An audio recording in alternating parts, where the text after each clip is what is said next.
예, 우리 할렐루야 샬롬하고 인사합니다. 할렐루야 샬롬 샬롬 샬롬 샬롬 샬롬 샬롬. 하나님 사랑합니다. 여러분 주 안에서 사랑합니다. 우리가 잘 아시는 요한복음 20장 말씀이죠. 예, 20장 말씀에 24절부터 29절 도마가 나는 보지 않고는 믿을 수가 없다 이런 내용이죠. 예수께서 이제 십자가에 못 박히시고 부활하셨어요. 그리고 막달라 마리아에게 나타나시고 제자들에게 두 번째 나타나시는 부분 20장의 중요 구절 잠깐 보고 갑니다. 1절이죠. 안식 후 첫날 이렇게 말씀하신 그날이 바로 주일이어서 안식이 아닌 주일을 신약시대에 지키게 되었다. 예수님이 십자가에 못 박히시고 살아나신 부활의 날 주일 새벽이었습니다. 그래서 저희가 안식일을 지키지 않고 첫째 날인 주일을 지킨다라는 거죠.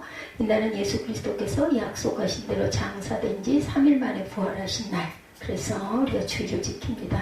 사도행전 20장 7절에도 그 주안의 첫날에 우리가 떡을 때려하여 모였더니 바울이 이튿날 떠나고자 하여 그들에게 강론할세 말을 밤중까지 계속하며 이렇게 말씀하고 있어요. 나를 보내신 것 같이 나도 너희를 보내노라. 21절에 보면은 이렇게 나와 있습니다. 21절에 예수께서 이르시되 너에게 평강이 있을지어다. 제자들에게 나타나죠. 나를 보내신 것 같이 나도 너희를 보내노라. 이 말씀을 하시고 그들을 향하여 숨을 내쉬며 이르시되 성령을 받으라. 너희가 누구의 죄든지 사하면 사하질 것이요 누구의 죄든지 그대로 두면 그대로 있으리라 이렇게 말씀하죠. 그리고 이제 12제자 중에 하나로 디드모라 불리는 도마가 예수께서 오셨을 때 함께 있지 않았어요. 24절에 보면 25절에 다른 제자들이 그에게 이르되 우리가 주를 보았노라 하니 도마가 이르되 내가 그의 손이 못자국을 보고 내 손가락을 그 못자국에 넣고 그 옆구리에 넣어보지 않고는 나는 믿지 않겠다 이렇게 얘기를 하죠. 여드레를 지내고 나서 제자들이 다시 집안에 있을 때 도마도 그때 함께 있었고 문들이 닫혔는데 예수께서 서서 가운데 서서 이르시되 너에게 평강이 있을지어다. 우리가 인사하는 샬롬이죠. 샬롬 하십니다. 도마에게 이르시되 내 손가락을 이리 내밀어 내 손을 보고 내 손을 내밀어 내 옆구리에 넣어보라. 그래야 믿음 없는 자가 되지 말고 믿는 자가 되라. 도마가 대답합니다. 나의 주님이시여 나의 하나님이십니다. 오늘 설교의 제목이 나의 주님 나의 하나님. 우리 에스더 전도사님이 찬양을 한 게 나의 주 나의 하나님이셨어요. 그래서 믿음 없는 자가 되지 말고 믿음 있는 자가 되라. 그리고 나서 내가 믿나이다 하니까 29절에 예수께서 이르시되 너는 나를 본고로 믿느냐 보지 못하고 믿는 자들은 복되도다 하시도다. 여러분에게 하나님의 보지 않고 믿는 여러분들에게 하나님의 귀한 축복이 임하시기를 주님의 이름으로 축복합니다. 우리는 예수님의 부활에 대해서 설교를 하는데 참 어려운 것 예수님의 부활에 관해서 설명할 수 없다는 거죠. 돌아가셔서 장사 지낸 사람이 다시 살아났다는 것을 어떻게 설명을 하겠습니까? 어떻게 이해할 수 있겠습니까? 그게 며칠 전도 아니고 2000여 년이 넘은 그 시대에 있었던 사건을 설교를 한다는 거. 그래서 많이 언급되는 것이 예수님의 빈 무덤 이야기죠. 분명히 예수님은 죽으셨고 그래서 장사 지냈는데 그 무덤이 비어있다라는 것이죠. 그러니까 예수께서 평소에 하신 말씀대로 예수님은 다시 살아나셨다라는 겁니다. 마태복음 28장 5, 6절에 천사가 말하죠. 두려워하지 말아라. 나는 너희가 십자가에 달리신 예수를 찾는 줄 안다. 그는 여기 계시지 않다. 그가 말씀하신 대로 살아나셨다. 와서 그가 누워 계시던 것을 보아라. 이렇게 말씀합니다. 그리고 여자들은 가다가 부활하신 예수님을 만나죠. 경비병들은 그 사실을 모두 제사장에 보고했고 제사장들은 병사들에게 은돈을 많이 주면서 말합니다. 예수의 제자들이 밤중에 와서 우리가 잠든 사이에 시체를 훔쳐갔다 하고 말하여라 이렇게 시키죠. 그래서 그들은 나가서 시키는 대로 했고 이 말이 유대인들 사이에 널리 퍼져서 있다고 기록되어 있습니다. 마가복음 16장 6절에도 무덤 안에 있던 젊은 남자가 말합니다. 놀라지 마시오. 그대들은 십자가에 못 박히신 나사렛 사람 예수를 찾고 있지만 그는 살아나셨소. 그는 여기 계시지 않소. 보시오. 그를 안장했던 곳이오. 그러나 그 여자들은 무덤에서 도망쳐 나왔고 벌벌 떨고 넋을 잃습니다. 그 여자들은 무서워서 아무에게도 아무 말도 못하죠. 마가복음 16장 10절에서 11절에 기록합니다. 마리아는 예수와 함께 지내던 사람들이 슬퍼하며 울고 있는 곳으로 와서 그들에게 이 소식을 전하죠. 그들은 예수가 살아계시다는 것과 마리아가 예수를 목격했다는 말을 듣고도 믿지 않았다. 이렇게 기록되어 있습니다. 누가복음 24장 1절 이하에 보면 여자들이 예수님의 무덤에 가보았더니 시신이 없어요. 그래서 그들이 어떻게 해야 할지를 몰라 당황하고 있는데 눈부신 옷을 입은 두 남자가 갑자기 그들 앞에 나서서 말하죠. 어찌하여 너희들은 살아계신 분을 죽은 사람들 가운데서 찾고 있느냐. 그분은 여기에 계시지 않고 살아나셨다. 갈릴리에 계실 때 너에게 하신 말씀을 기억하여 보아라. 인자는 반드시 죄인의 손에 넘겨가서 십자가에 처형되고 사흘째 되는 날에 살아나야 한다고 하셨다. 그래서 여자들은 예수님의 말씀을 회상하고 무덤에서 돌아와 11제자와 그 밖의 사람들에게 알리죠. 그러나 사도들에게 이 말이 어처구니 없는 말로 들립니다. 그들은 여자들의 말을 믿지 않았어요. 요한복음 20장에서는 막달라 사람 마리아가 주간 첫날 이른 새벽에 예수님의 무덤에 갔어요. 그리고 빈 무덤을 보게 되죠. 그래서 제자들에게 말했는데 베드로와 예수님께서 사랑하시는 제자가 누구겠어요? 사도 요한이겠죠? 달려갔습니다. 먼저 도착한 예수께서 사랑하시는 제자는 무덤을 들어가지 않고 몸을 굽혀서 들여다만 보죠. 그 삼배가 놓여있는 것만 봅니다. 나중에 도착한 베드로는 무덤에 들어가서 삼배가 놓여있고 예수님의 머리를 쌌던 수건이 삼배와 함께 있지 않고 따뜻하게 켜있는 것을 발견하죠. 그제야 먼저 무덤에 도착한 다른 제자도 들어가서 보고 믿습니다. 이럴 때 믿었다는 말은 예수님의 부활을 믿었다기보다는 무덤이 비었다는 것을 믿었다라는 것이에요. 요한복음 20장 9절에서 10절에 아직도 그들은 예수께서 죽은 사람들 가운데 반드시 살아나야 한다는 성경 말씀을 깨달지 못하였다. 그래서 제자들은 자기들이 있던 곳으로 다시 돌아갔다. 이렇게 증거되어 있습니다.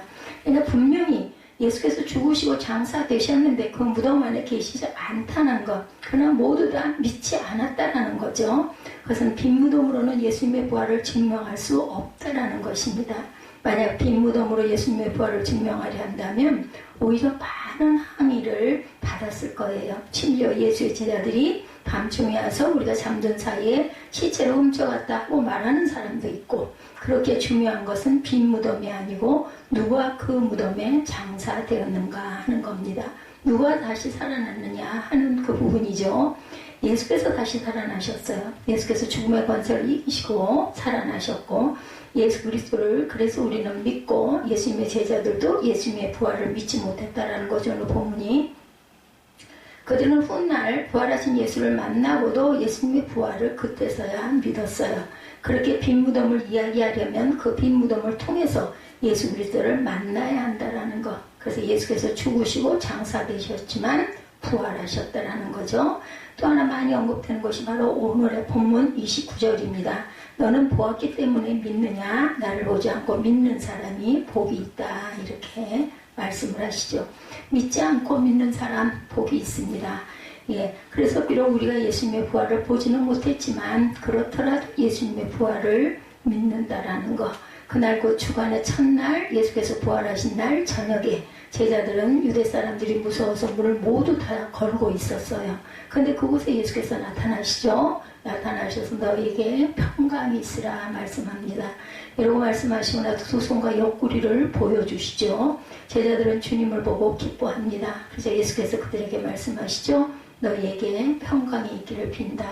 아버지께서 나를 보내신 것 같이 나도 너희를 보낸다. 이렇게 말씀하신 다음에 그들에게 숨을 불어넣으시면서 말씀합니다. 성령을 받으라. 너희가 누구의 죄든지 용서해주면 그 죄가 용서될 것이요 용서해주지 않으면 그대로 남아있을 것이다. 그리고 오늘 우리가 읽은 본문이죠. 예수님이 12제자 가운데 하나로 디두모, 쌍둥이라고 불리는 도마가 있었어요. 근데 도마는 앞서 예수께서 오셨을 때 그 자리에 없었다는 거죠. 성경에 기록되어 있죠. 그래서 다른 제자들이 우리는 주님을 보았다라고 말했으나 믿지 않았다라는 거죠. 내 눈으로 그의 손에 있는 못자국을 보고 그 손가락을 그 못자국에 넣어보고 옆구리에 넣어보지 않고는 나는 믿지 못하겠다. 그리고 나서 8해가 지난 후에 제자들이 다시 집안에 모였을 때 부활하신 예수님이 닫혀있는 문 안으로 들어오시죠. 문은 잠겨 있었는데 예수께서 나타나셔서 다시 너희에게 평감히 있으라 하고 인자한 말을 건넵니다. 그리고 도마에게 말씀하시죠. 내 손가락을 이리 내밀어 내 손을 만져보고 내 손을 내 옆구리에 넣어보아라. 그래서 의심이 떨쳐버리고 믿음을 가져라.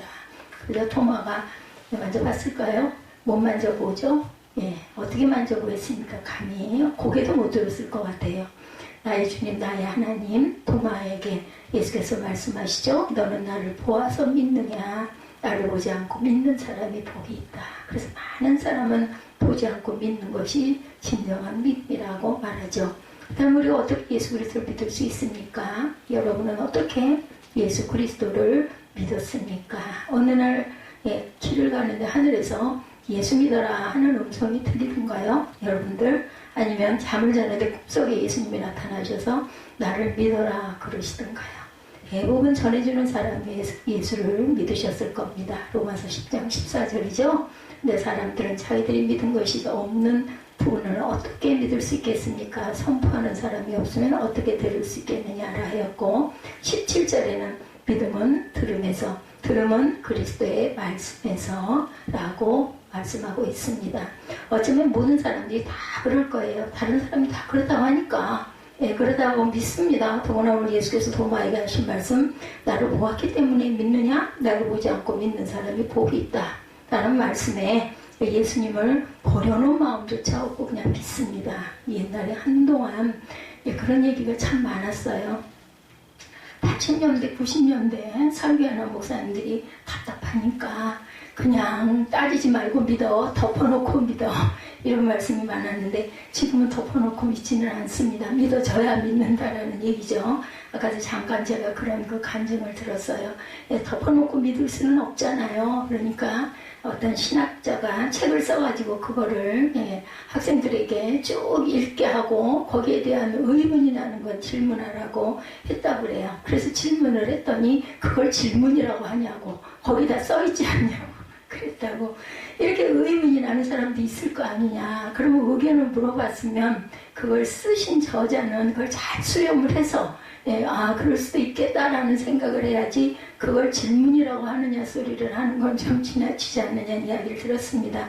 그렇습니다. 예수 믿습니다. 나는 구원 받았습니다 하고 입술로 고백을 해도 솔직히 말해서 정말인지 아닌지 잘 모르겠지만 옆집도 믿고 앞집도 믿고 예수 믿고 아주 좋은 일이 많았대. 그리고 기쁘대. 그러니까 그냥 나도 한번 믿어볼 거야. 이렇게 믿으시는 분들도 아마 많을 거예요. 어찌됐든 간에 상황을 통해서 또 예배를 드리면서 말씀을 읽으면서 아니면 찬양을 하면서 성령께서 우리 마음에 감동을 주셔서 아까 참 그 얘기도 들었어요. 아니 성령이 내게 임해서 내가 깨달아지고 느껴져야 그게 진짜 믿음인 거지. 입술로 아무리 고백해도 나는 잘 모르겠는데 이럴 수도 있지 않느냐. 그렇습니다. 그럴 수도 있죠. 중요한 것은요, 마음가짐이라고 저는 생각합니다. 내가 예수를 믿어야지. 예수님이 2000년 전에 나를 위해서 십자가에 못 박히셔서 돌아가심으로 부활하셨고 내가 죽어도 부활의 생명을 가졌기 때문에 나는 천국에 갈 수 있다라는 소망으로, 물론 믿자마자 그게 딱 되는 건 아니지만 믿고 가는 거죠. 그래서 성화를 이루어가고 마지막 순간에 영화가 되었다 이렇게 얘기합니다. 그래서 우리는 믿고 갑니다. 오히려 예수님을 보여달라고 하면, 예수님을 보려고 하면 믿음이 없는 사람으로 여기기도 했지만 어쩌면 도마는 또 정말 용기가 있는 청년이다. 저는 이런 생각도 듭니다. 속으로 그런 마음을 갖고 있으면서도 표현을 못하는 사람도 있었을 거예요. 제자 중에는. 그런데 도마는 나는 봐야 믿겠다. 왜냐하면 지난번에 예수님 오셨을 때 못 받기도 했고 손 못 잡고 가고 옆구리에 내가 손을 넣어봐야만 나는 믿을 수 있어. 정직한 고백일 수도 있어요. 어떻게 보면. 예수님이 그걸 가지고 나무래시지 않죠. 보거라. 그런데 안 믿고 믿는 자는 더 복되다라고 이야기를 합니다. 손가락으로 예수님의 손바닥에다 못자국에 넣어보기를 원하죠. 그의 손을 옆구리에 넣어보기를 예수님은 원하십니다. 그렇게 하지 않고는 믿지 못하겠다라는. 그래서 어떻게 됐어요? 놀라운 것은 예수께서 자신을 도마에게 보여주셨다라는 거예요. 못 믿겠으면 고래도 믿으라는 거죠. 덮어놓고 믿을 수 있으면 덮어놓고 믿으면 되는데 덮어놓고 믿을 수 없는 사람도 있다는 거. 그럴 때 예수님은 보고 믿어라. 그래서 우리가 성령께 간구하면, 기도하면 네, 성령님 나 성령님 좀 뵙고 싶고 성령 내게 좀 오셔요. 이렇게 사모하고 예, 성령님을 의지하고 인정하고 사모하고 모셔드리고 예, 고 조용기 목사님이시죠? 늘 그 얘기 많이 하셔서 강단에 쓰시면 인정합니다. 환영합니다. 모셔드립니다. 이렇게 하라고. 그래야 성령은 인격이 있으신 분이기 때문에 우리에게 임하시지. 그런 게 어딨어. 그 눈 꼭 감고 입 딱 닫고 마음 딱 닫아버리고 앉아있긴 하는데 들으려고도 하지 않고 이러면 성령이 역사하지 않는다는 거죠. 중요한 거는 내가 선택하는 거예요. 내가 말씀을 들으려고 하고 믿으려고 하고 애쓰고 노력하고 수고하고 있는지, 아니면 할 수 없이 남편의 손에 이끌려서, 아니면 아내의 손에 이끌려서 그냥 앉아있다가 얼른 안 끝나나 휴대폰 들여다보고 시간 또 보고 그리고 조바심을 하고 하면 절대로 아무런 것도 들리지가 않죠. 느껴지지도 않습니다. 내 손가락을 이리 내밀어 내 손을 만져보고 내 손을 내 옆구리에 넣어봐라. 그래서 의심을 떨쳐버리고 믿음을 가져라. 예수님의 말씀합니다. 예수님은 도마를 믿음이 없다고 하지 않았어요. 예수님은 도마를 의심이 많은 사람이라고도 하지 않았습니다. 예수님은 자신을 보여주시고 도마는 예수님을 보았습니다. 못자국이 난 손을 보고 창에 찔린 옆구리를 눈으로 보았고, 그리고 도마는 의심을 떨쳐버리고 믿음을 가졌다. 그래서 전하는 자가 있어야 믿게 된다라는 거죠. 들어야 된다라는 거죠. 오늘 우리 믿음의 문제가 무엇일까요? 예수님을 본 적이 없죠. 예수님을 못자국이 난 손을 또한 본 적도 없습니다. 예수님을 창에 찔린 옆구리도 본 적이 없죠. 정말 예수님을 본 적이 없어요. 그러면서도 다 아는 것 같이 그래요.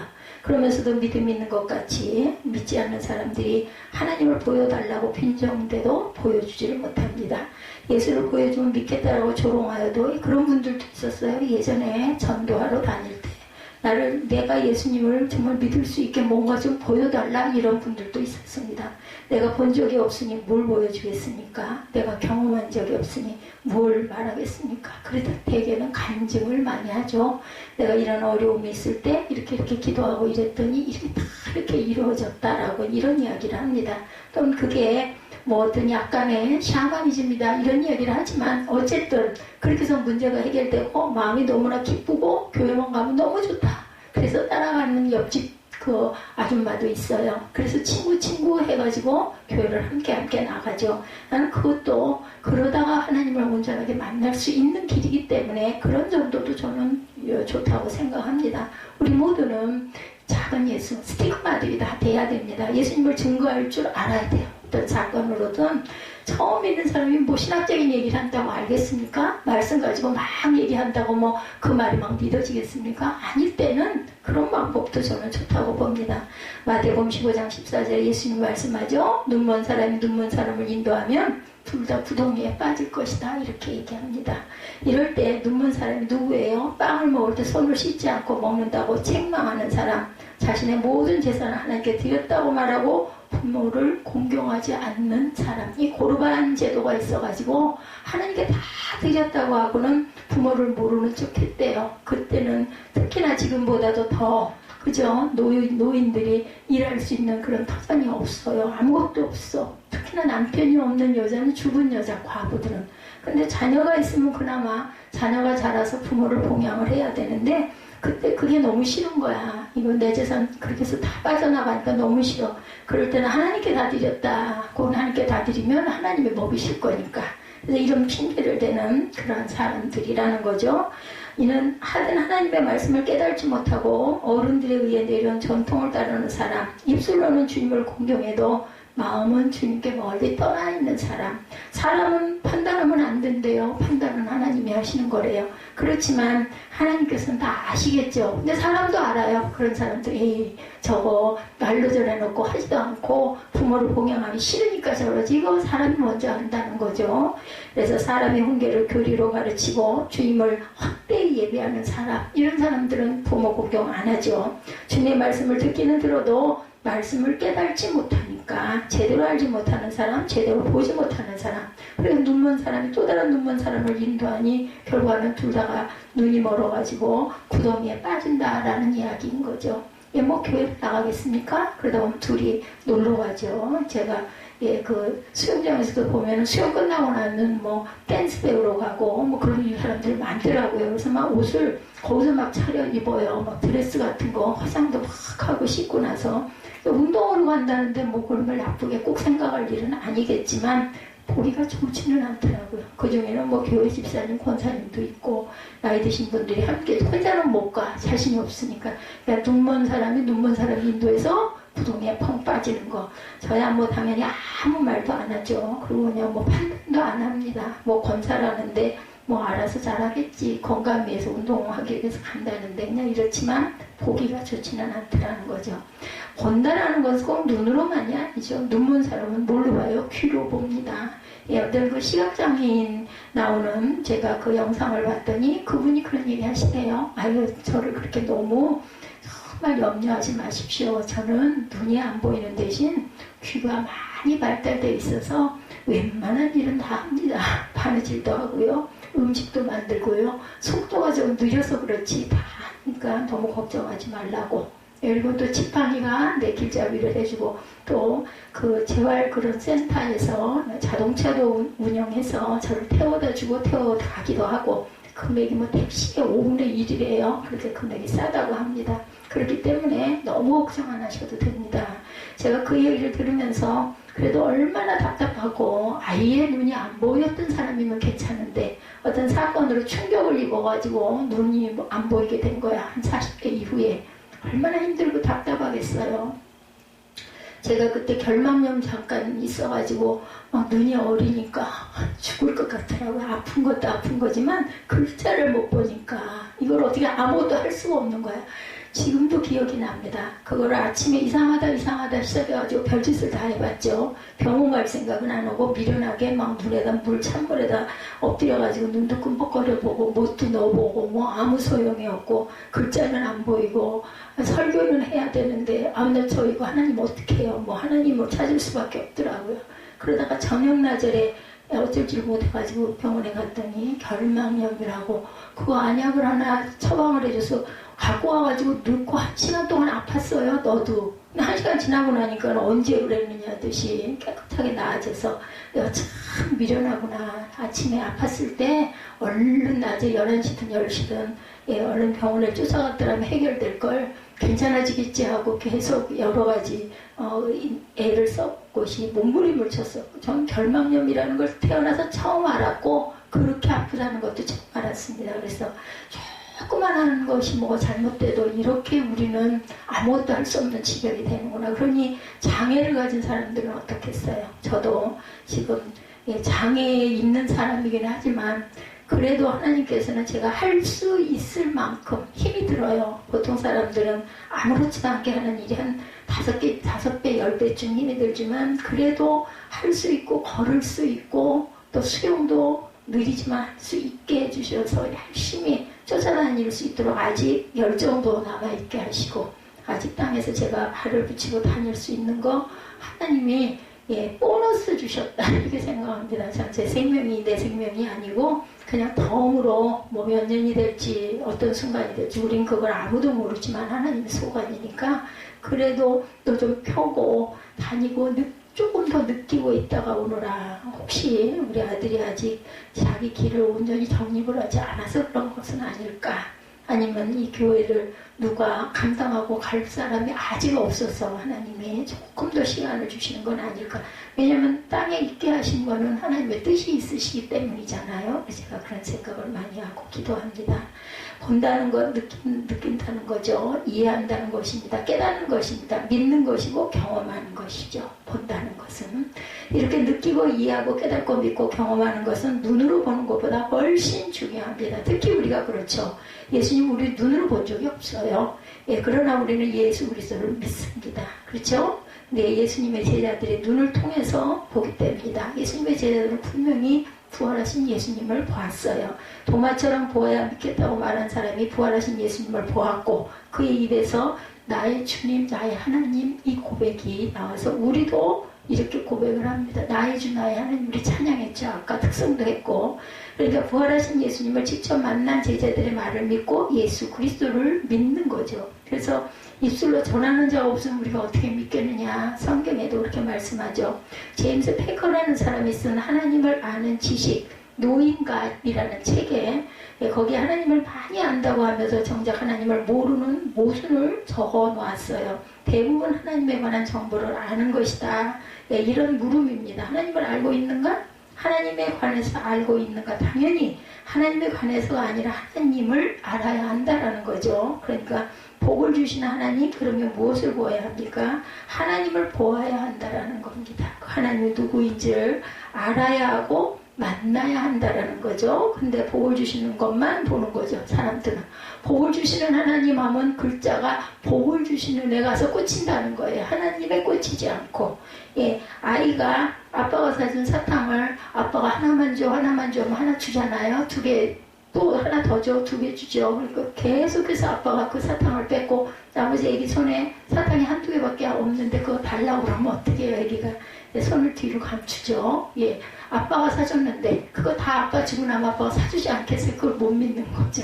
내가 먹을 거야 이런 마음이 온다는 그런 것이 아닌가. 저는 그 생각이 늘 납니다.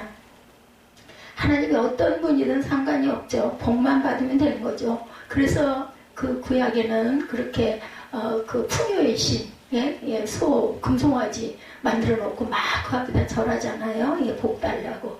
복을 주시면 하나님이고 복을 안 주시면 하나님이 아닌 거죠. 십자가에 돌아가신 예수님. 그래서 우리가 그분을 믿음으로 구원을 얻었어요. 그 다음에 예수님이 누구인지를 우리가 알아야 되겠죠. 왜 예수님이 십자가에서 죽으셔야 하는지, 왜 그분의 죽음이 우리의 구원이 되는지, 이런 것들 기본적으로 교회를 열심히 나오시면 다 아시죠. 뭐 교회 나오자마자 깨달아 아시는 분도 있고 몇 년 지나오는 순간에 아시는 분도 있고, 그래서 사순절과 부활절이 상당히 중요하다고 저는 생각을 합니다. 성탄절 못지않게 부활절이 굉장히 중요합니다. 우리 교회에서 십자가 예수님의 죽으신 부활, 이게 없으면은 크리스찬의 어떤 그 목적이라고 해야 되나요? 생명이라고 해야 되나요? 구원과 생명이 없으면은 교회는 생명을 잃습니다. 그렇기 때문에 예수님이 우리를 위해서 돌아가시려고 탄생하신 크리스마스가 중요한 것처럼 부활의 영광 정말 귀하게 여겨야 한다는 거죠. 부활신앙이라는 말을 하죠. 그것이 영원히 죽음에서 살아나는 것. 근데 뭐라고 합니까? 실패한 사업이 일어날 줄 믿는 거랍니다. 가난한 사람이 부자가 될 줄을 믿는 거랍니다. 병든 사람이 깨끗하게 치유되는 것을 믿는 것이라고 합니다. 물론 예수께서 가난한 사람들에게 먹을 걸 주셨죠. 오병이어의 기적을 일으키기도 했습니다. 병든 사람을 고쳐주셨어요. 죽은 사람도, 죽은 나사로도 살리셨죠. 그러나 그것은 예수님의 누구냐 하는 것을 보여주기 위함이었어요. 이분은 이렇게 죽은 자도 살리시고 없는 자를 위로하시고 섬기시고 가난한 자를 도우시는 그런 분이다. 그렇게 그런 일을 통해서 예수를 알게 되죠. 하나님을 만나게 됩니다. 그래서 나의 주님, 나의 하나님 하는 고백이 되어지는 거죠. 마태복음 11장 2절에 감옥에 있는 세리자 요한이 그리스도께서 하신 일을 듣고 제자들을 보내서 묻습니다. 오실 그분이 당신이니까 그렇지 않으면 우리가 다른 분을 기다려야 합니까? 예수께서 대답하십니다. 가서 너희가 듣고 본 것을 요한에게 알려라. 눈먼 사람이 보고 다리 저는 사람이 걸으며 나병 환자가 깨끗하게 되며 듣지 못하는 사람이 들으며 죽은 사람이 살아나며 가난한 사람이 복음을 듣는다. 나에게 걸려 넘어지지 않는 사람은 복이 있다. 근데 이 대답으로는 예수께서 누구신지를 알 수가 없었다고 그래요. 내가 바로 그다라는 말씀도 아닙니다. 그러나 요한은 깨달아 알았어요. 예수께서 말씀하신 행하신 일은 이미 이사야 26장 19절에서 35절 5장 5절 6절 42장 7절 그리고 61장 1절 등 구약 성경에 약속하셨죠. 메시아가 오시면 반드시 그런 일이 일어난다라고 성경에 적혀있는 내용입니다. 그렇게 예수님을 통해서 그런 일이 일어났다면 예수님은 이사야가 예언한 바로 그 메시아가 틀림이 없다는 거죠. 그러니까 예수님의 대답은 바로 내가 너희가 기다리던 그 메시아다라는 겁니다. 그러니까 알아야 해요. 보아야 하고 들어야 합니다. 그렇지 않으면 우리는 주님을 믿으면서도 자꾸자꾸 자꾸 실망하고 걸려 넘어집니다. 필립 얀시라는 분이 쓴 하나님께 실망했습니다 라는 책이 있어요. 그는 이 책에서 하나님께 실망하지 않은 사람은 무신론자다 이렇게 말합니다. 하나님께 전혀 실망하지 않는다는 것은 하나님을 믿지 않는다는 것이라고 했어요. 사실 하나님께 기대하지 않는 사람은 실망할 것도 없어요. 그렇죠? 하나님을 믿지 않는 사람은 화가 나고 실망할 일이 없습니다. 믿었기 때문에 화도 나고 실망하죠. 우리 자녀들, 부모님 또는 부부관계가 어떻습니까? 화가 나죠. 왜? 그 사람이 나를 내 기대치에 전혀 조금도 구성이 안 될 때 막 화가 나는 거는 믿는 구석이 있다라는 거예요. 의지하는 구석이 있다라는 겁니다. 아니 남이 뭐 그런다고 우리가 화날 이유가 없잖아요. 남인데 나랑 아무 관계가 없는데. 그렇기 때문에 화가 나지 않고 실망하지 않는다라는 건 어쩌면 하나님을 믿지 않는 무신론자다. 저는 이 말이 맞겠다는 생각도 합니다. 하나님을 믿고 하나님을 기대했으니 실망할 것도 있는 거죠. 하나님의 뜻하고 내 뜻이 다를 경우가 훨씬 많기 때문입니다. 출애굽기 5장 1절에 모세와 아론이 바로 앞에 서서 하나님의 말씀을 전했어요. 근데 돌아오는 것은 벽돌을 만드는 데서는 짚을 주지 않겠다라는 답이었어요. 예스가 아니라 노죠. 이스라엘 백성들이 짚을 주어서 벽돌을 만들라는 거예요. 그것도 벽돌 생산량이 줄어들지 않도록 해라. 그래서 백성들이 온 이집트 땅에 흩어져서 집 대신으로 쓸 곡축구루터기를 모아 드립니다. 그야말로 혹대로 갔다가 혹을 붙인 격이 돼버렸어요. 그래서 백성들은 모세와 아론을 원망합니다. 이 말을 듣고 모세는 주님께 호소하죠. 그러니까 내가 아는 하나님, 내가 믿는 하나님은 선한 사람에게 복을 주시고 악한 사람에게 벌을 내리시는데 하나님은 가난한 사람의 소리를 들으시는 분이기 때문에 갇혀있는 사람들을 모르는 채 하지 않으신다. 하나님은 나를 악한 사람에게서 건져주시고 잔인한 폭력배에게서 손에서 건져주시죠. 하나님은 하나님을 찾는 사람은 누구나 기뻐하고 즐거워하십니다. 하나님은 하나님께 기도하는 사람들의 모든 기도를 들어서 응답하셔요. 근데 왜 아파하는 백성들에게 더 아픔을, 고난의 고난을 더 얹어주셨다는 말인가? 근데 왜 상황을 더 나쁘게 하십니까? 어찌하여 주님께서는 이 백성에게 이렇게 괴로움을 겪게 하십니까? 호소하겠죠. 왜 주님께서는 주님의 백성을 구하실 생각을 전혀 않고 있습니까? 실망합니다. 그러나 우리는 하나님께서 그들을 이집트에서 해방하셨고 약속하신 젖과 꿀이 흐르는 땅에 들어가게 하셨다는 것을 알아요.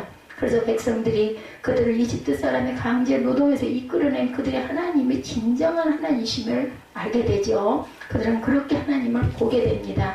예수께서 십자가에서 죽으시고 장사되시자 낙심해서 엠마오로 내려가는 두 제자가 있었죠. 그러나 예수님은 그들을 만나십니다. 그리고 누가복음 24장 31절에 기록합니다. 그제서야 그들은 눈이 열려 예수를 알아보았다.